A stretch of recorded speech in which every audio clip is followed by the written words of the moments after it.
Thanks for tuning in to another episode of the Most Excellent 80s Movies Podcast.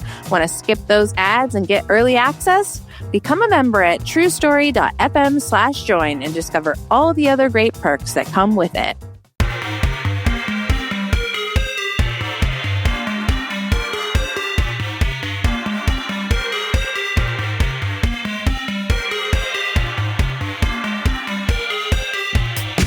Hello and welcome to the Most Excellent 80s Movies Podcast. It's the podcast where a filmmaker and a comedian battle their way across the spooky landscape of the 80s movies we think we love or might have missed with these our grown-up eyes to see how they hold up.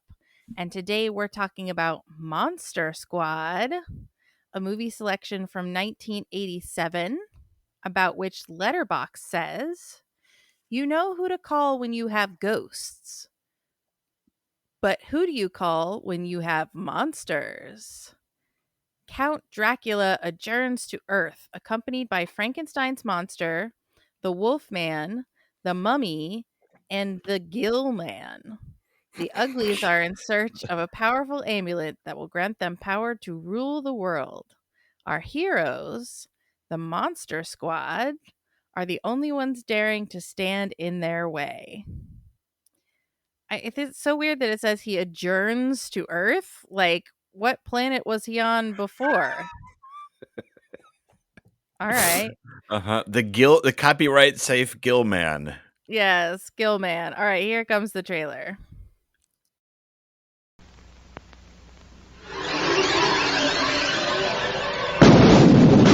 You know who to call when you have ghosts.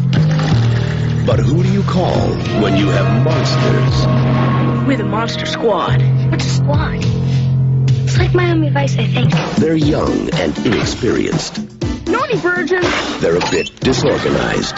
Monsters are not real. We don't know that, sir. 2,000-year-old dead guys do not get up and walk away by themselves. But when strange things start happening in town... There's a monster in my closet.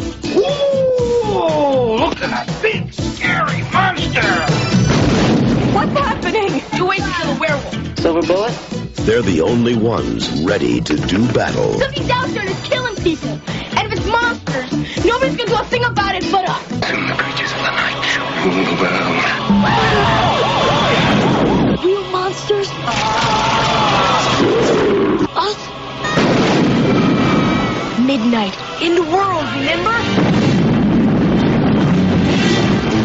Maybe we can be like Mask Squad instead, you know. 2 mask bombs. We got 1035. Sit back up. Hurry up. Or Nature Squad. The book is right. Don't you think it's all true? By midnight, You guys! they won't seem so young anymore.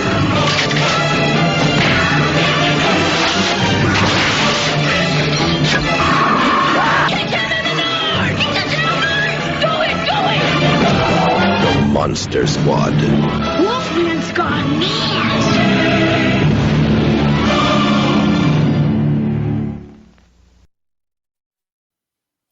The Monster Squad. Okay. All right. I've never seen this movie. Me Well, neither. Before we jump in, we have to say who we are. I'm Krissy Lenz, one of the directors at the Neighborhood Comedy Theater in downtown Mesa, Arizona. And I'm Nathan Blackwell, an independent filmmaker, also from Phoenix, Arizona. And we've never seen Monster Squad. Yeah, so this is a blind spot. This was, you know, like, okay, truth be told, I'm a sci-fi kid. And I've got a lot of gaps in my horror filmography. And this is kind of like I saw The Explorers, which is kind of like the sci-fi version of Monster Squad, you know. Which I've never seen, yeah. Kids have a Goonies type adventure, like, you know, like their own little Ghostbusters light adventure for kids, you know. But yeah, there are there are a number of horror films that I truly, truly love that are part of my like top 100. But in terms of like what I'm genre adjacent, like I'm sci-fi, and there's a lot of Yeah. adjacency, but I've got a lot of gaps in the horror. Yeah. I would say I put my foot in every genre, and I don't know why I never saw this. It was a favorite of my husband Dorian, and he's shown it to the kids, and the kids really like it. Mm. But I never watched it with them because I just never thought I wanted to see it. And so sitting down and actually putting my eyeballs on it was quite an experience. Yeah, it's kind of like, you get a sense like you missed something that everyone has, or many people have these nostalgic feelings over. And it's weird it's weird. It's like walking into, like, you and I had both seen Buckaroo Banzai for the first time as adults in their 30s or Adults. 40s, Yep. and we were watching it, and we were watching it or discussing it on the podcast with people who had grown up with it in their DNA. And there's movies that I genuinely love that I know are great, but it's possible that it's just part of my DNA and they're okay. Yeah. I'm sure we've covered most of them, Yeah. where people go like, oh yeah, the first Tron, I don't know about that. It's like, what are you talking about? It's a classic. If the Angry Staples are back for more in 2025, so. But yeah, so I know nostalgia is a thing, and we're gonna have to discuss nostalgia with this movie. This will be an interesting opportunity to discuss nostalgia. Yeah, because I could see when I was watching this, I was like, okay, I could see if this gets into you as a kid, how you could love it, and how the kid in me could like really latch on to the plight of these children, having to battle these monsters and being left totally to their own devices to ride their bikes all over town and build weapons in their shop class and smoke cigarettes all over town with no one bothering to bat an eye. And yeah, I could see these kids as being like cool misfits like the Goonies, which is definitely one that got into my DNA as a kid. Agreed. And I think with like the Goonies, we both love that movie, but also there's a lot of elements that are really freaking weird about that movie and are really strange, and we just accept. Yeah. And so that's so I acknowledge that. I don't have any objectivity, but I definitely came in abrasion with some stuff that I think fans of this, just accept. And I'm defend, like, yeah. yes, and I'm like, WTF, huh? Yeah. Yeah.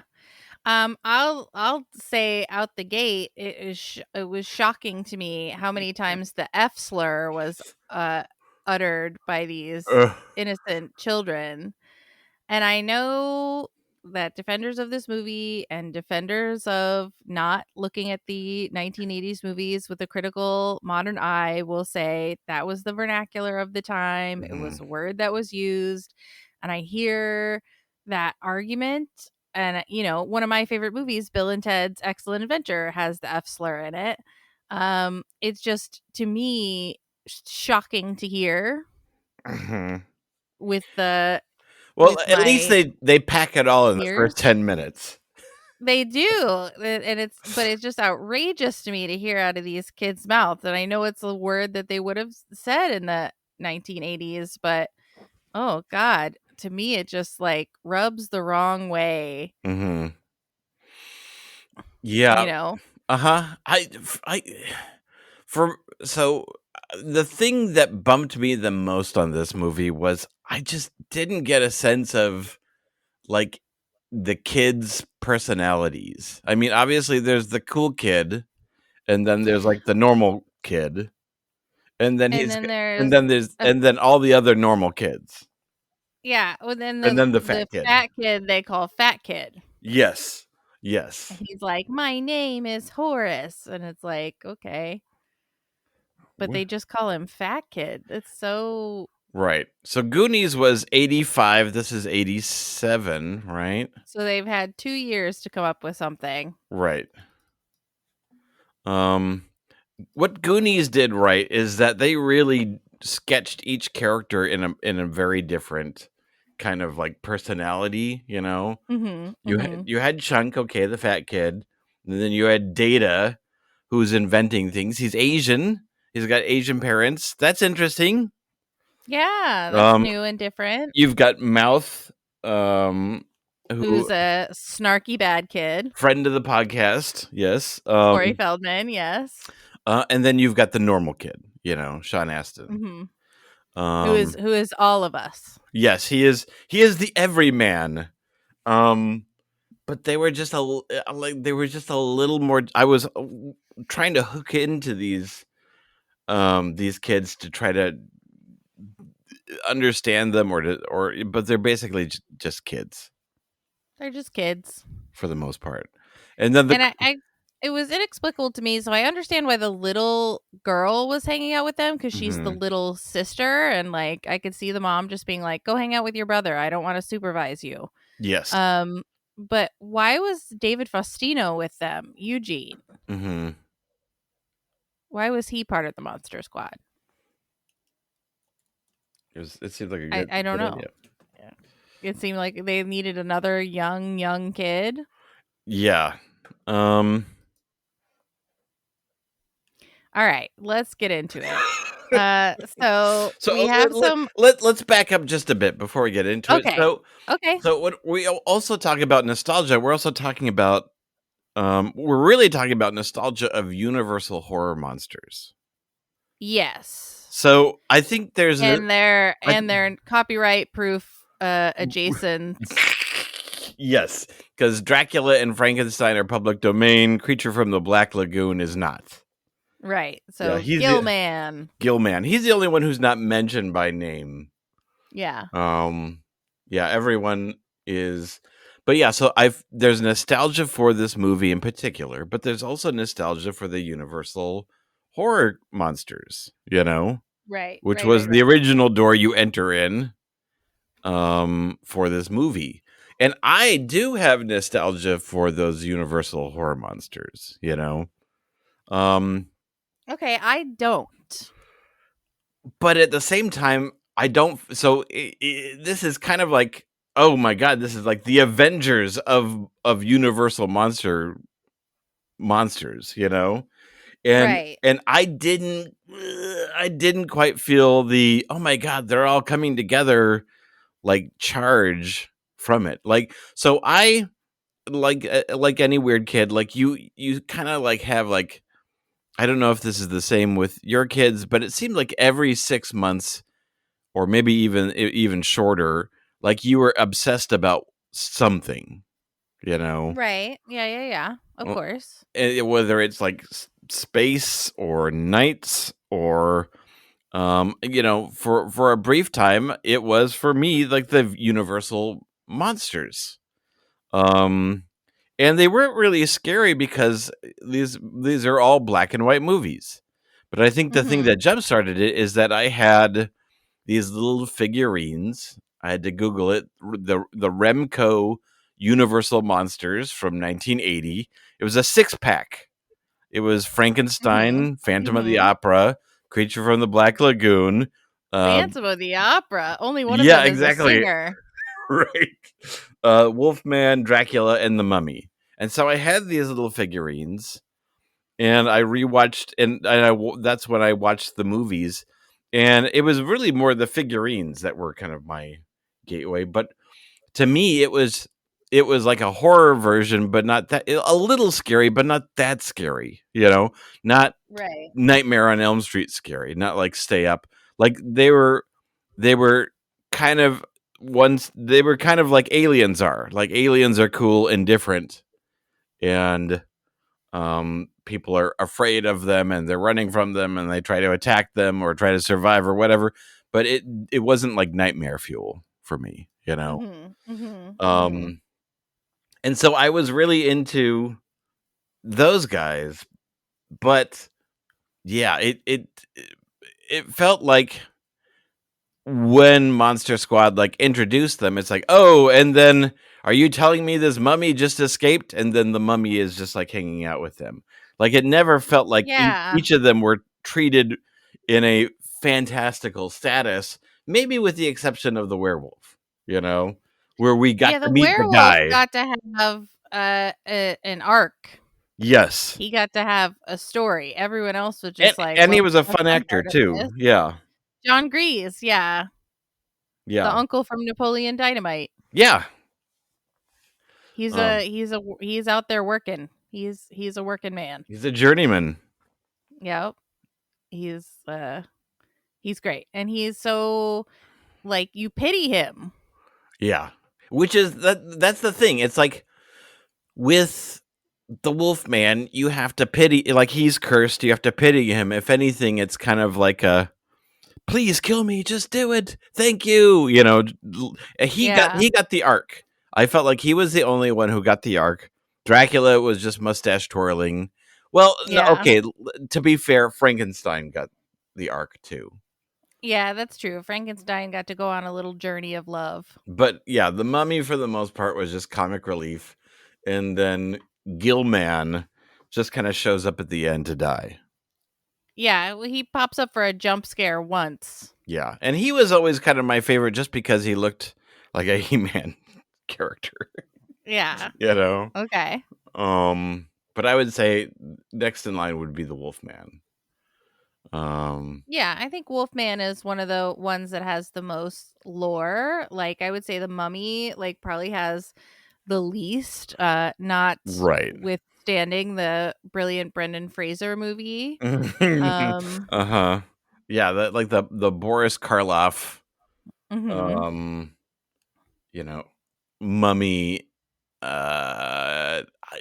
I'm really stretched to remember what there's a curse, you know, and then he's coming back and he's upset about the curse. Yeah, that one is a little vague, but we all know what mummies are, you know. We all know what mummies are, yes.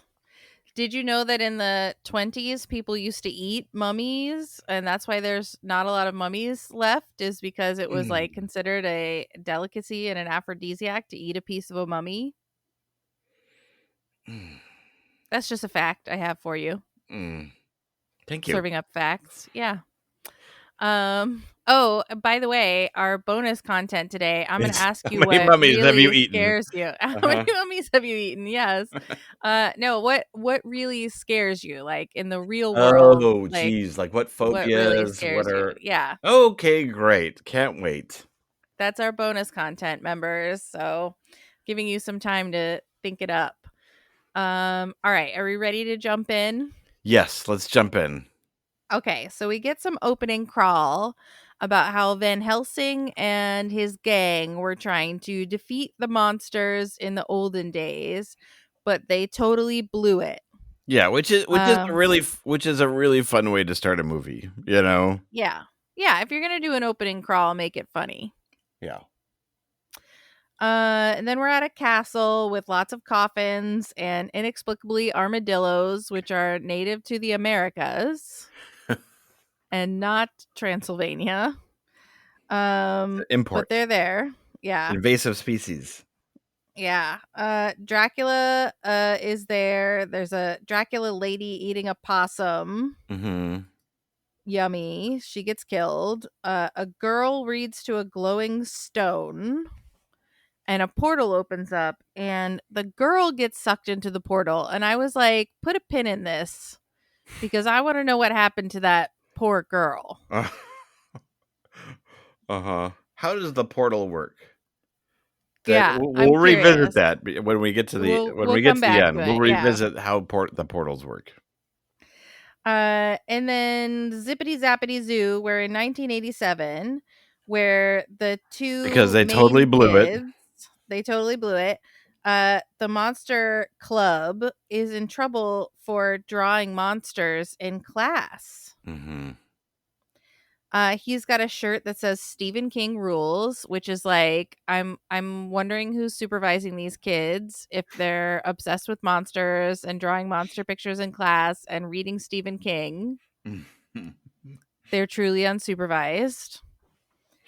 And they get in a fight with a bully, Right. who's hassling their friend Fat Kid. The kid from the kid from the Wonder Years Is EJ. He's the bully. Yes. And he's hassling Fat Kid. But a bigger bully with a cigarette who's in junior high. Oh my God. He bullies the bully. Which we're all about. Yeah. And then they're like, we're going to let this kid into our gang. And it's like, what, does he want to be in the gang? And the answer is, I guess, yes, he does want to be in the gang. Which makes me wonder, what's this kid's backstory?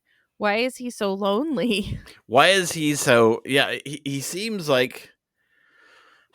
Some of these characters are missing a lot of subtext. You know? There's a lot of Yeah, we're supposed to just make assumptions.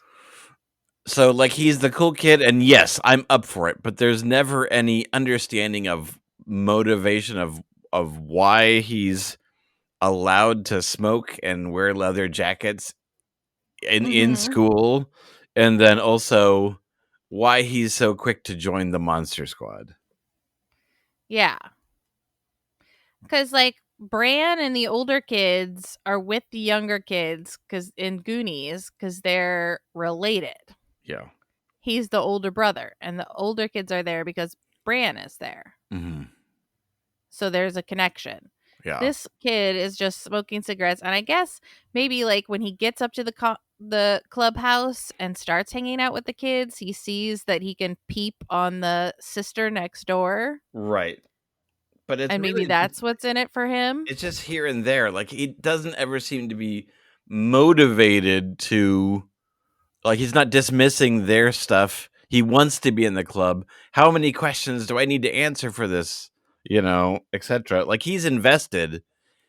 If he was really just caring about the vantage point, it just seems like a bonus. Like, if he really cared about it, then he would just, like, ignore them, and they would be trying to get him on the team, and he's not. He's reluctant, you know? But he was not reluctant. He was like, yeah, I'll answer your monster questions. Let me into your monster club. Mm-hmm. Yeah, what could have been an interesting backstory is if they were next door neighbors and they had always been intimidated by him, and it turns out that he's actually kind of cool and protective of them. Yeah. But they sort of have that story in there with the scary German guy. Right. Exactly. Yeah. So that would have been a double up. Double up. Well, I think kids are scared of a lot of things. It's true. And so are adults, which we will learn about in our member content. Oh, no. So then we cut to a plane full of dead people's coffins and bats, and Dracula punches the pilot, which is not smart if you ever had intentions of landing. But the coffin falls out of the hatch, which is like, that's just gonna fall on someone. Mm-hmm. Not smart. But Dracula just flies out and follows, and then it's like, what happens to this plane? Yeah. And so the co-pilot is the werewolf guy, right? Or did I okay, I mistake that. They look very similar. Like, what's his name with a beard? Yeah. Okay, continue. Dracula's at a scenic overlook, talking about how he's gonna take over the city. The kid is with his dad, who's a cop. Right. It seems like the parents are gonna go on a date, but it turns out they're supposed to go to marriage counseling. Mm-hmm. Ooh. So we're adding in some divorce anxiety. Which really became a fad with E.T., didn't it? It sure did. And the dad is like, I have to leave. There's a crazy guy at the station saying he's a werewolf. I gotta go. Sorry, our marriage can wait. And the poor mom is just like, yeah, I guess. I'll serve dinner in my formal dress to my family without you, husband. So the cops they shoot the werewolf guy. He doesn't die. Don't worry, he lives. They go investigate the missing mummy, and the cop literally says, "This is too hard. What else? What else do you have? This is too hard." The scene starts with, "Are you telling me a 2,000 year old mummy just disappeared on you?" And it ends with him going, "I don't want this case. I don't want to do police work." Yeah, so when I talk about like proper introductions, it's like just the mummy, like how they handle the mummy, which I always thought was a cool character, is just so like they do use him for comedic effect, but there's no like the mummy doesn't have any like cool like agency or power in the story. It's not like we see him coming to life, like we're on Team Mummy at some point, like Yeah, we it see him. doesn't seem like he has any powers. Yeah, he's just kind of there and gone. However, he does have a lot of like he's so slow moving, but has like if you cut off of him, he's suddenly like capable of like these amazing off-screen gymnastics. Right. Like he's slowly, barely moving in the closet, and then before you know it, he's like out the window. Yeah. Or when they try to, it seems like he's gonna run them over, and again he's slow moving, and it's like, oh, his mummy is so old, and then he grabs the car. Mm-hmm. But then he gets unraveled as he's hanging onto the car. Which that was a fun moment. That was a fun idea. That was a fun moment. Speaking of fun moments, so Dracula, the Wolfman, the Mummy, and the Swamp Guy drag Frankenstein's coffin out of a pond, and Dracula's cane has jumper cables in it and is in fact a lightning rod. Uh-huh. Now, I thought that was fun. I was like, okay, I'm on board for this. Yeah, I agree. I like to think that he has multiple canes. It's like, okay, we're going to bring the lightning rod cane today. Because we got to resurrect our friend Frankenstein's monster. Yeah. Yeah. It was super fun. So the kids are all gathered and they're like, we're the monster squad and we got to do something about these darn monsters. Dracula and Frank are like, the children have the diary. Kill them. Kill these kids. He just says, get the diary, and if you have to kill them, kill them. And Frankenstein's like, okay, what if I don't want to? And it turns out he doesn't want to. The scary German neighbor helps them read the diary. He's the only one that can read the diary. He's very accommodating. He's very accommodating. He just wants these kids to hang out and have pie. Yes.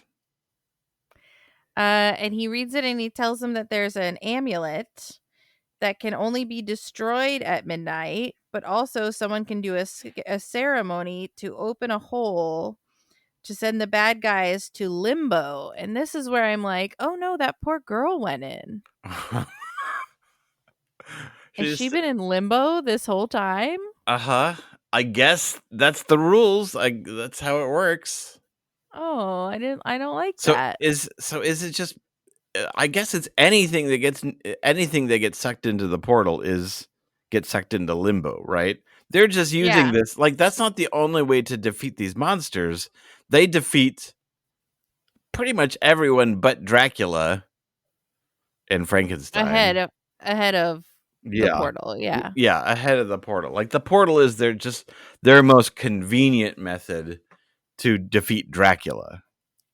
But Dracula wants the amulet because at midnight, he can also do a spell that will undo the balance of good and evil and let the monsters take over the world. Is that right? That sounds about right. I'm not sure of the Okay. specifics. But because Dracula really wants the amulet. Yes. Yeah, a lot. And the diary. I mean, he is a mustache twirling villain. We don't really get we don't really get any moments to where he's kind of like monologuing and describing what he wants. No, for his the monologues future. are very short. I could have done with like a vision board or something like that. Look at this Frankenstein here. Admire my vision board. Here's what I want. I want to have the whole town in my thrall. Blah, blah, blah. I want a big library with 2 stories of books. And more than 3 wives this time. Here's some photos that I clipped out of magazines. Yes. The Dracula vision board is something that we needed because I was sure of his plan, but unsure of his motivations. Right. All right. So Phoebe's like, oh, and it's tomorrow night at midnight when all this is going to go down. And Phoebe's like, I found Frankenstein. He is my friend now. She's the little girl, Phoebe. Yeah. She's tiny. She's very, very tiny. And Dracula's at his house. He finds the amulet. There's a getting ready montage where the kids are getting ready for their monster siege. And Rudy, the bad kid who smokes, is the most useful because he's in shop class making bullets out of silver. And sharpening steaks. He's melting down silver. Yeah, he's smelting. Like, he's learned a lot in shop class. He is all in. He is all in. And he is still completely unsupervised because no one's like, are you making bullets? Is this a problem we should address? But he's also like a perv. You know, you could say that for like all 15-year-olds. Okay. So I would say that's a character trait. Yeah. Yeah. The Wolfman is being drugged by Dracula because he's in his daytime form. Right. Where did Dracula get prescription drugs? It's tough. Like technically he only becomes a werewolf during a full moon. But is that full moon period just one night a week, or can you kind of like grandfather it in like the night before or the night after, so you get kind of like 3 nights of coverage? That's what they always did on Buffy. Yeah, where it's like like a 95% full moon still counts as a full moon. Yeah, but where did Dracula get sedatives? From the grocery store. Okay. Also, I did not get the sense that this was around Halloween time. Was it around Halloween time, or was this just any old time? I don't remember any Halloween specific stuff. Me neither. Yeah. Me neither. That would have been nice. That would have been nice as a joke moment, you know, to have someone's like Halloween display and then there's just the mummy standing in it, you know? Yeah. It could have excused them walking around the town. Mm-hmm. Hey, you're in your Halloween costume early, pal. Mm-hmm. But I don't recall any of that happening. No. All right. So but the Wolfman spits out the drugs and escapes and calls up the cop dad and is like, I'm a werewolf. They've got an amulet. Bad shit's going to go down. You got to do something. And he turns into a werewolf. But it's like he's trying to warn the people. Mm-hmm. He's not fully on their side. When he's in his wolf form, he's on their side. When he's just a man, he's not on their side. Yeah, he's uncontrollable for the most part as a wolfman, although he does seem to take orders. Yeah. It's the nature of these creatures themselves. Like the mummy was, as far as I remember, was just like a force of evil. The creature from the Black Lagoon is a man creature, but Frankenstein and the Wolfman were always torn with the good part of themselves and the bad part of themselves. Right. Yeah. Yeah. And we get to see that in this movie, which is nice. So they find the sister who they've been photographing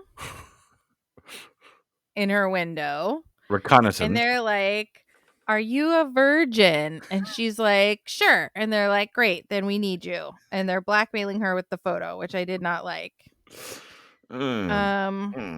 So the kids all go to Dracula's house. Dracula's using dynamite to get the amulet. There's a big explosion. The maid kid finds the amulet. Dracula attacks them. Fat kid fends him off with a piece of pizza. Right. How much garlic was in that pizza? I would assume a lot, because it burns Dracula's face like it's a hot coal. Yep. That's a lot. That's got to be a lot of garlic. Or is he just that sensitive? Like he can't walk past like Italian restaurants because just without getting hives. Yeah. That would be rough. Yeah. Especially as like, who knows where that myth comes from that he can't be near garlic. Like, okay. All right. But I like that fat kid had some pizza in a foil and was like, take that. Does that make Italy the safest place to be if you're worried about vampires? I think so. We should all go there. If they're that sensitive? Mm-hmm. Yeah, and it makes it make total sense that you could just wear a chain of garlic around your neck and be totally safe. Mm-hmm.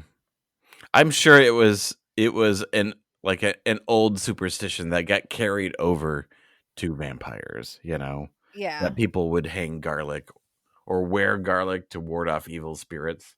And then at some point it just got kind of transferred over to vampires. Dracula's. Yeah, to Dracula's.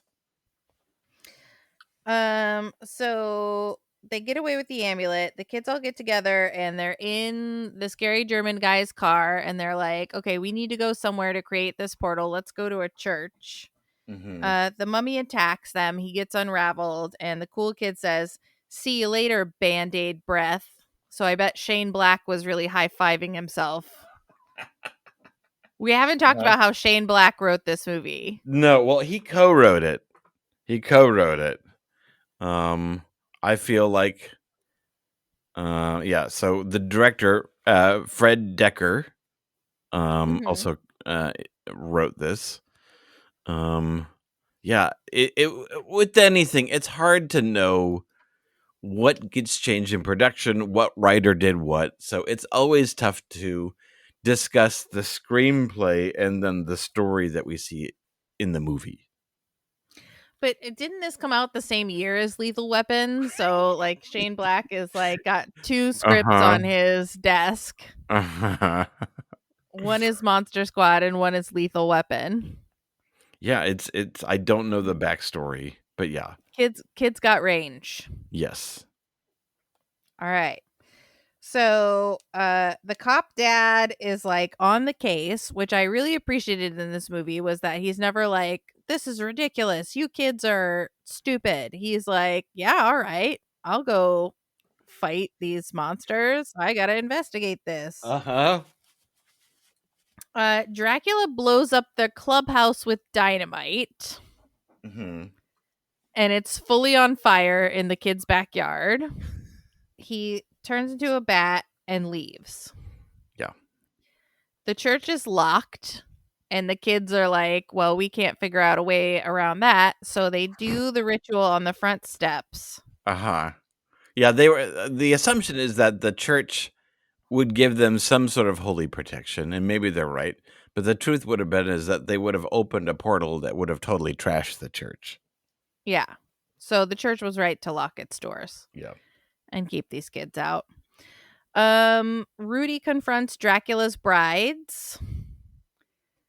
And we never really confront in this movie that he's killing people. Like, we see these three young girls before they become Dracula's brides. And, like, we're just supposed to, like, be thrilled that he's impaling them with a crossbow and sharpened stakes, but it's like these were young women.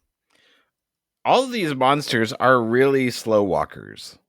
It's true. And they are ready to be attacked. Like, if you get close to them, very, very dangerous. But you get a lot of time to prepare beforehand. So, It's like, true. they're in a great situation to where they're in a long, like, downtown, town square where you can see for half a mile. And so Yep. you can see them slowly walk towards him. He's got plenty of time. Yeah, he can load up his crossbow, and they're like all spread out, so he takes down Dracula's brides, easy peasy, no problem. Mm-hmm. They blow up the Wolfman. There's so much dynamite in this movie. Dynamite is everywhere. Paid for by dynamite. Yeah, big dynamite brought you this movie. They blow up the Wolfman, and I'm like, oh, it made me really sad. Mm-hmm. And then they determine that the sister is not a virgin. Uh-huh. And she says, Steve doesn't count. Uh-huh.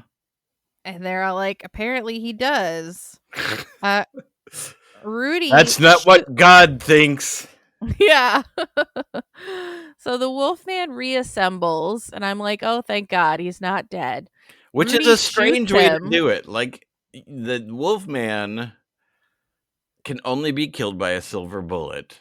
So instead of making him immune to all things, instead he's like the T-1000 where he can reassemble himself. Yeah. Even if he doesn't want to. He doesn't want to. Yeah. His body's going to do it of its own accord. Yeah. And so Rudy shoots him in the chest with a silver bullet, and he's like, thank you. Yeah, he dies. Yeah, he transforms back into a human. Which is like, is Rudy not going to have some questions to answer? He shot a man in the chest. This is after he killed all those women. Yeah. All right. So Fat Kid shoots the swamp thing. The creature from the Black Lagoon. Who again? So each of these monsters attack one at a time. It would have been cool. Again, this is kind of like Spider-Man Homecoming, seeing these villains overlap on each other, like having to deal with the creature from the Black Lagoon and the werewolf at the same time. Instead, it's just kind of everyone is taking a short break while the other one attacks. Yeah. Yeah. Very ninja style. Well, to be honest, we don't see anyone eat or use the restroom, so maybe it's during these times that they're doing that. Yeah, could be. Could be. So they're like, well, this little girl is definitely a virgin, so let's have her do the chant. And what they're doing is having the scary German guy read to her, and she just repeats what he says. So she's doing the chant. Dracula slowly saunters over, and Frankenstein saves the little girl. Yes. The portal opens. Van Helsing comes roaring down. He's just been waiting at the gate. He's learned to thrive in the portal. He's learned to thrive in the limbo. You don't age in here. You can eat whatever you want. Not gain a ounce. Right. I've been watching lots of TV. That's how I learned how to do the thumbs up. Yeah, he grabs Dracula and does a thumbs up Fonzie style to the kids. Right. Like the portal sucks everything in. Like cars fly in. It seemed like a whole bunch of bits of fencing fly in. Right. Stuck in limbo forever. But their dog, they have a little gang dog who's a big fat basset hound, and they're just holding him by the tail so he doesn't get sucked into limbo. It's interesting. So I guess the rules is that it just sucks in whatever. Like Frankenstein didn't have to go. You know, he just got sucked in. It was very sad when Frankenstein got sucked in. Yeah, it's not like it was a magic spell that like sucks up monsters. It just sucks up anything, you know? And I don't know how they close it. The portal is full. Okay. It's got enough pieces of fencing. Yes. All right. So the portal closes. The army shows up based on a letter written to them in crayon Which is a by very Eugene. right. And we've kind of got this Ghostbusters ending, where it's like where they're like wiping themselves off with a towel, patting themselves off of the back as there's like big pandemonium and like, we're the Monster Squad, we did it, We're the Monster Squad. yeah. And then like and then music plays, and there's a rap. I have the lyrics to the rap. Okay, great. In 100 years, in the darkest night, the forces of evil come out to fight. The amulet they must destroy, or spend forever in the darkest void. Who can stop their deadly might, or who will stand up for the right? From the mouth of babes comes dynamite. The Monster Squad is gonna groove tonight. And it goes on and on and on. It's very long, but that's the beginning of the Monster Squad rap. That's great. And that's the Monster Squad. All right. Oh my God. Jeez Louise. Yeah, so I don't want to poo-poo anyone who is connected to this movie via nostalgia. I see you. I see your joy. I don't want to take away from it. But on a scale of 1 stick of dynamite to 10 sticks of dynamite, which you need to fight evil, right? How many sticks of dynamite are you serving up for the Monster Squad? So, just for my own, again, these are just my own personal feelings. My vibe was 6 out of 10, so that would be like 3 out of 5. If this was letterboxed, just out of my own personal coming into cold, having not seen it, having not grown up on it, my own personal enjoyment. I know it's tough. I agree with you though. I think it's a 6. I wasn't neutral on it. I thought there was a lot of fun. Yeah. The movie looks great. Like the movie looks great. Like the nostalgia and the lighting. Yeah. It didn't get its hooks in me. Yes. Just purely on a gut level. Yeah, I agree. So I think this movie is a 6 out of 10. Or a 3 out of 5 if you're letterboxing. So what's your deep cut recommendation? I have 2. Okay. Mine is similar, more recent. I mean, obviously, like the closest comparisons are like Explorers and Goonies. I'm gonna recommend Super 8, which is J.J. Abrams' kind of version of this, where kids encounter a fantastical thing, in this case an alien, and then gear up to stop it, and connections with the dad, and then the army shows up at the end. But yeah, it's not a perfect movie, but it's one that I really enjoy, and kind of has some of the stuff that didn't work for me in this one, where you got a sense of what the kids wanted and what their struggle was. So Super 8. It's a good great. It's a good one to revisit. I've never seen it. Revisit it though. Okay, I will visit it and then visit it again. Great. I have 2. One of them is very specific. It's Supernatural, the television show, season 5, episode 11, Sam Interrupted, because it stars John Grease, or Wolfman, as a frightened former hunter who has to face a wraith with the boys. And so as soon as I saw him, I was like, oh, hey, he's from Sam Interrupted. Yay, I can recommend an episode of Supernatural. But also in keeping with my affection for the Wolfman, I want to recommend, I don't know if you've seen this, but if you haven't, I recommend it. It's called Wolf Like Me.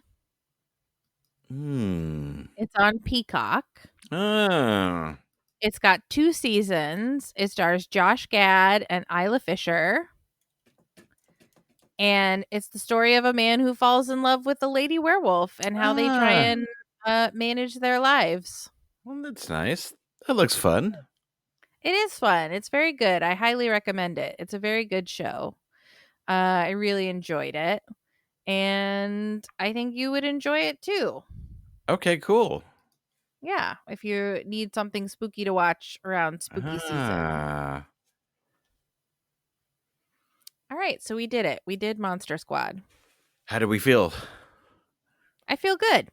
Good. Yeah, I feel. Yeah, I do. I do know. I mean, I don't know anyone personally that has talked about having love for Monster Squad, but I know they're out there. Yeah, Dorian. Yes, I know he's out there somewhere. He's out there in the world somewhere doing his thing. Yes, and I don't want to. That's the problem with doing the podcast and then basing the discussion off of our reaction of something. And I know people are cherry picking episodes. They're picking ones that they have a connection with, and I really don't want to poo poo their experiences.